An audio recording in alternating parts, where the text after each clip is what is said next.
پورے سال ہماری ایک روٹین چلتی ہے، صبح اٹھیں گے، ناشتہ کریں گے، آفس جائیں گے، دوپہر کا کھانا کھائیں گے، پھر کچھ لوگ تھوڑی دیر آرام کرتے ہیں، کچھ نہیں کرتے، پھر چائے کا ٹائم ہے، پھر پان کا ٹائم ہے، پھر گٹکے کا، نسوار کا، سارا دن منہ چلتا ہی رہتا ہے۔ اس کے بعد جناب گھر آئیں گے، پھر رات کا کھانے میں کیا کھانا ہے، کھانا کھانا کھانا کھانا صبح سے لے کے شام تک۔ نارمل روٹین میں 6-7 گھنٹے کوئی انسان کھائے پیے بغیر رہ لے، کچھ بھی نہ کھائے، ایسا کہیں بھی نہیں ہوتا، پوری دنیا میں نہیں ہوتا۔ کچھ نہ کچھ تو انسان چکھ ہی لیتا ہے۔ بھئی 6 گھنٹے سے کچھ نہیں کھایا، چلو تھوڑی سی چینی اٹھا کے منہ میں رکھ لو، چلو 2 گھونٹ پانی کے ہی پی لو، ایسا ہی ہوتا ہے نا۔ چلو بھائی 2 نوالے، چلو دودھ کے دیگچی سے ڈھکن ہٹا کے 1 چمچ ملائی چاٹ لو۔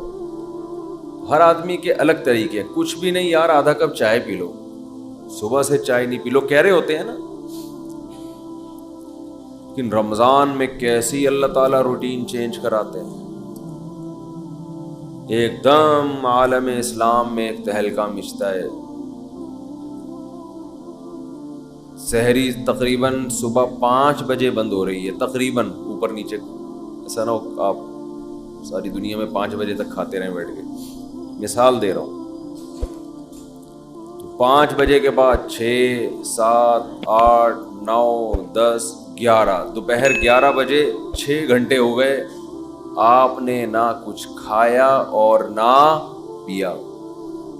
چلو 6 گھنٹے، 12 1 بج گیا اور 8 گھنٹے ہو گئے۔ نارمل دنوں میں ایسا نہیں ہوتا کہ 8 گھنٹے تک ایک نوالا بھی آپ نہ چکھیں۔ کوئی غیر مسلم آپ کے ساتھ ہو تو وہ کہے گا شاید اب یہ کھا لے گا کچھ۔ 8 گھنٹے، 1 بجے تک کتنا ٹائم ہوتا ہے؟ 8 گھنٹے ہو، شاید اب یہ کچھ 2 نوالے کھا لے، پھر وہ آپ کو دیکھ رہا ہے بھائی ابھی بھی نہیں کھا رہا ہے، ویسے تو جائیدادیں کھا جاتا تھا، اے بھائی جو چیز کھانے کی نہیں بھی ہوتی تھی وہ بھی کھاتا تھا، اور اب پتہ نہیں کیا ہو گیا اس کو۔ 1 بجے کے بعد پھر 2 بجے، 3 4، شام 5 بج گئے اور 12 گھنٹے ہو گئے۔ وہ حیران ہوگا یار ابھی بھی نہیں کھایا اس کو۔ پھر 6 بجے، 7 جب بجے ہیں تو 14 گھنٹے ہو گئے۔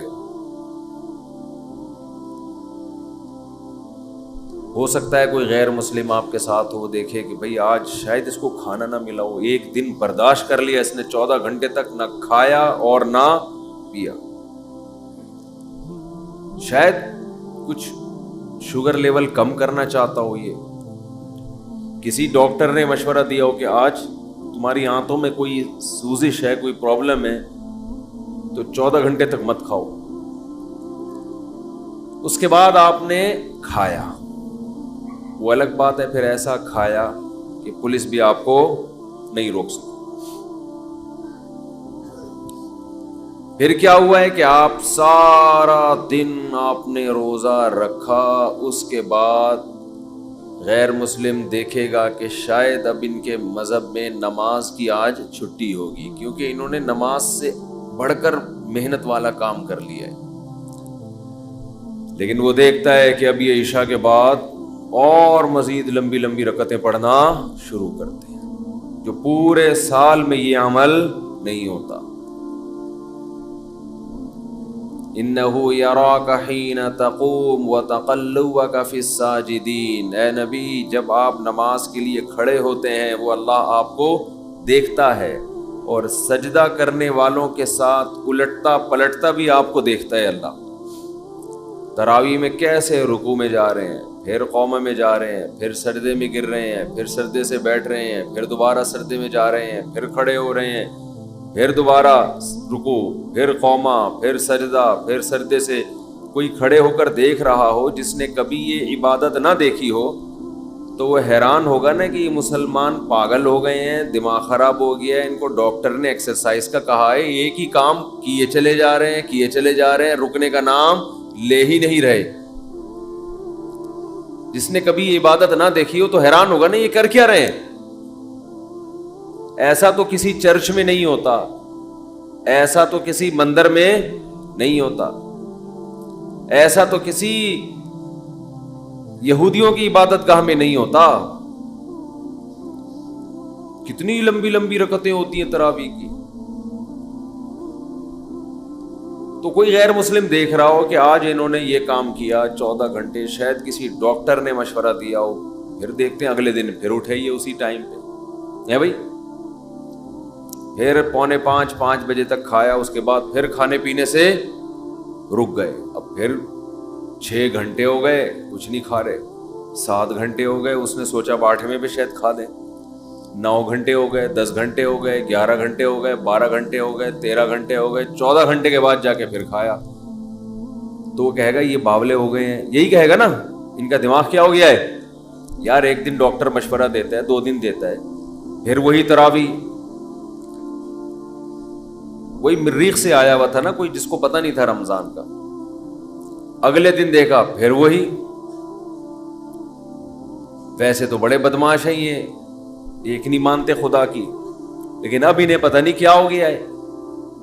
پھر تیسرے دن, پھر چوتھے دن, پھر 5ویں دن بھی وہی روٹین, 6ٹھے دن بھی وہی روٹین. اس نے کہا اب یہ نارمل روٹین پہ آئیں گے, کل سے ان کا ناشتہ شروع. تو 2 دن نہیں, 3 دن نہیں, 4 دن نہیں, 5 دن, 6 دن, 7ویں دن بھی ویسے ہی, 8ویں دن بھی ویسے ہی, 9ویں دن بھی, 10, 11, 12, 13, 14, 15, 16, بالآخر جا کے 29 یا 30 دن تک یہی کرتے رہتے ہیں.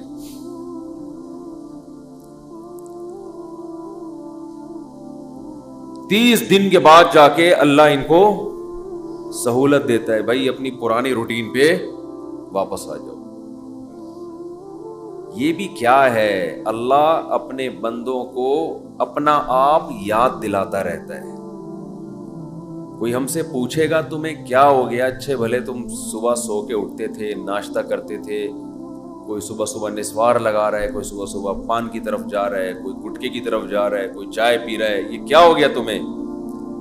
تو ہم جواب میں کیا کہتے ہیں, بھائی یہ کیوں کر رہے ہیں ہم, کس کا حکم ہے؟ اللہ کا حکم. تو اللہ اپنے آپ کو یاد رکھوانے کے لیے ہم سے یہ کام کرواتا ہے. سمجھ میں آ رہی ہے بات کہ نہیں آ رہی ہے؟ اللہ چاہتا ہے کہ میں یاد رہوں تمہیں. آپ کہہ سکتے ہیں کہ بھئی ہم نماز پڑھتے تھے پورے سال تو اللہ کو یاد رکھتے تھے نا, فجر بھی پڑھ رہے ہیں, ظہر بھی پڑھ رہے ہیں, عصر بھی, تو بس کافی ہے نا. کافی اس لیے نہیں ہے کہ یہ چیز نمازی کے لیے ایک روٹین کی چیز بن جاتی ہے, یہ عادت پڑ جاتی ہے, وہ بھول جاتا ہے. وہ سمجھتا ہے کہ جیسے بچے اسکول جاتے ہیں نا, تو بچوں کو تھوڑی پتا ہوتا ہے میں نے اسکول اس لیے جا رہا ہوں کہ میں سائنسدان بنوں گا, میں ڈاکٹر بنوں گا, میں انجینئر بنوں گا, میں پائلٹ بنوں گا. بچے اس کے لیے جا رہے ہوتے ہیں, ایک روٹین, ایک عادت پڑ چکی ہے. وہ کہتے ہیں زندگی میں ہم پیدا ہی اس لیے ہوئے ہیں کہ رات کو ہم نے جلدی سونا ہے, صبح اٹھنا ہے, ہماری امی نے ہمیں ناشتہ کرا کے دھکا دے کے وین میں بٹھا دینا ہے, پھر وین جائے گی, وہاں ہم اتریں گے, ٹیچر ہمیں پڑھائیں گے, پھر چھٹی ہوگی, پھر وہاں سے گھر آئیں گے, بس. تو وہ روٹین کی چیز بن جاتی ہے. تو اللہ تعالیٰ اپنے بندوں کو اپنا آپ یعنی اللہ یاد دلانے کے لیے عبادت کی روٹین میں چینجنگ لاتے رہتے ہیں. اور دیکھیں کیا کرتے ہیں اللہ تعالیٰ, نماز قضا کرنا اسلام میں سب سے بڑا جرم, اس سے بڑا جرم اسلام میں نہیں ہے. حج میں اللہ نے کہہ دیا کہ جب میدان عرفات میں وقوف عرفہ کرو تو مغرب پڑھنے کی اجازت نہیں ہے, قضا کرو مغرب. کوئی غیر مسلم کسی نمازی کے ساتھ رہا ہو اور اس نے دیکھا ہو کہ یار یہ کبھی نہیں دیکھا اس کو میں نے زندگی میں نماز چھوڑتے ہوئے.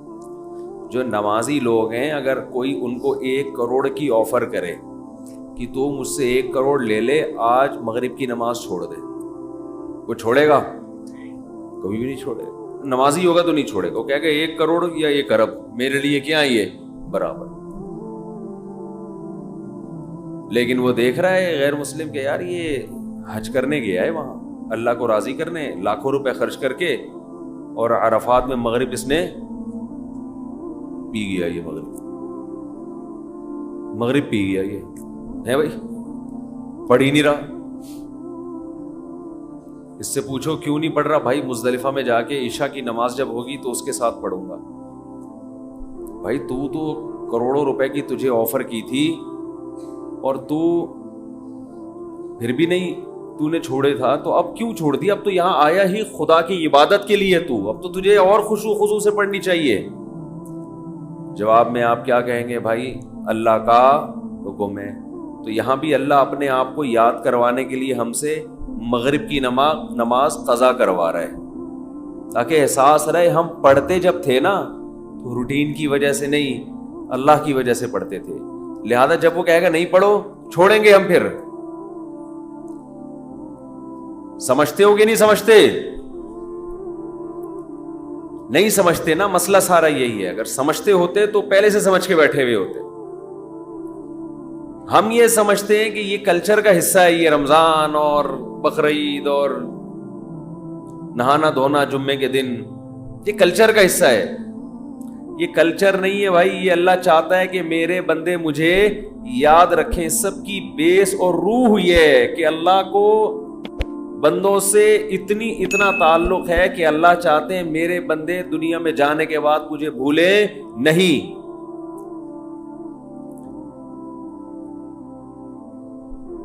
مجھے یاد رکھیں میرے بندے. تو ہر وہ چیز جو آپ کو اللہ یاد کرواتی رہے گی، اللہ کی نظر میں اس چیز کی ویلیو سب سے زیادہ ہے. کون سی چیز ہے جو آپ کو سب سے زیادہ اللہ یاد دلاتی ہے؟ وہ عبادت ہے دعا. سمجھتے ہیں کہ نہیں سمجھتے؟ آج دعاؤں میں زیادہ زور نہیں ہے، یہ بڑا مسئلہ ہے.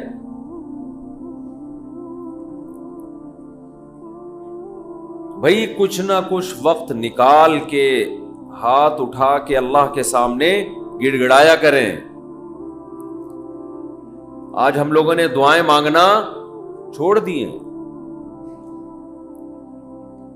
جب انسان اللہ کے سامنے دعا مانگتا ہے وہ اللہ سے باتیں کرتا ہے. اگر توجہ سے دعا مانگے، دعا ایسی چیز ہے کہ یہ اللہ اور بندے کا جتنا مضبوط کنیکشن بناتی ہے، اتنا کنیکشن دنیا کی کوئی اور عبادت نہیں بناتی.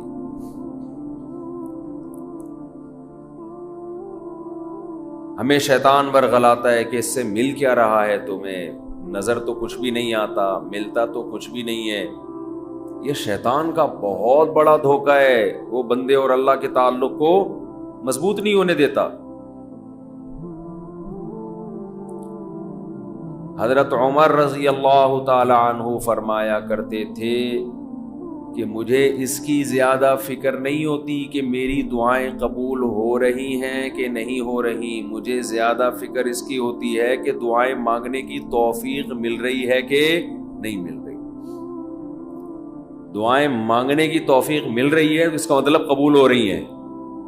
فوکس تو اس کو کرو کہ دعا مانگ رہے ہیں کہ نہیں مانگ رہے. یہ کیسے ہو سکتا ہے کہ اس احکم الحاکمین کے سامنے ہاتھ اٹھاتے ہوں اور وہ خالی ہاتھ واپس کرتا ہو؟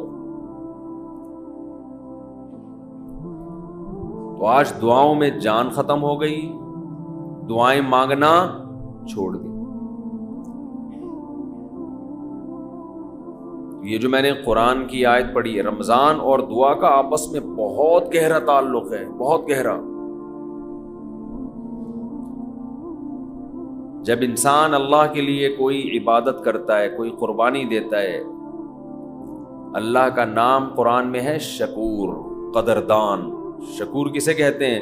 قدردان. آپ تھوڑا کرو وہ اس کی قدر بہت زیادہ کرے. کچھ لوگ ناقدرے ہوتے ہیں نا، آپ کچھ بھی کر لیں ان کے لیے کہتے ہیں نا ناقدرہ ہے، میری بات کو ویلیو ہی نہیں دیتا، میرے احسان کو ویلیو ہی نہیں دیتا. اس لیے علماء کہتے ہیں کہ افطار کے وقت دعا کرنی چاہیے. کیوں؟ آپ نے سارا دن اللہ کے لیے ایک قربانی دی ہے. یہ بڑی بات ہے. آپ کی نظر میں شاید اس کی ویلیو نہ ہو, اللہ کی نظر میں اس کی بڑی ویلیو ہے کہ میرا بندہ نے مجھے دیکھا نہیں ہے اور اس نے سارا دن میرے لیے کھانا پینا چھوڑ دیا. کیا کر رہے ہیں؟ ہاں یہ مکھی تنگ کر رہی ہے, لیکن اتنا ایسے نہ پکڑیں کہ مکھی سے زیادہ آپ تنگ کرنا شروع کر دیں. بس بھاگ گئی, نام ہی کافی ہے. تو کیا بات چل رہی تھی یار؟ دعا کی تو چل رہی تھی یہ یہاں. ہاں افطار کی بات کر رہا تھا. تو ہم اس کو شاید ہلکا سمجھتے ہوں, لیکن اللہ کی نظر میں یہ ہلکا عمل نہیں ہے. اللہ کہتے ہیں مجھ پر ایمان رکھتے ہیں, مجھے مانتے ہیں. اگر اللہ کو نہ مانتے ہوتے تو کوئی کسی کے کہنے پر کھانا پینا, آج کل تو لوگ ڈاکٹروں کے کہنے پہ نہیں چھوڑ رہے. ڈاکٹر کہتا ہے کہ آپ کو نقصان دے گا کھانا پینا, آپ ڈائٹنگ کرو, مت کھاؤ, پھر بھی کھا رہے ہیں لوگ کہ مر جائیں لیکن کھانا نہ چھوڑیں. یہ کتنی بڑی اللہ کی رحمت ہے. اللہ تعالیٰ پورے رمضان میں ہم سے کھانا پینا چھڑوا دیتے ہیں, توفیق دے دیتے ہیں. تو میرے اور آپ کے دل میں شاید قدر نہ ہو, لیکن اللہ تو قدردان ہے, وہ اس عمل کی بہت زیادہ قدر کرتا ہے. اس لیے کہتے ہیں کہ افطار کے وقت دعائیں قبول ہوتی ہیں.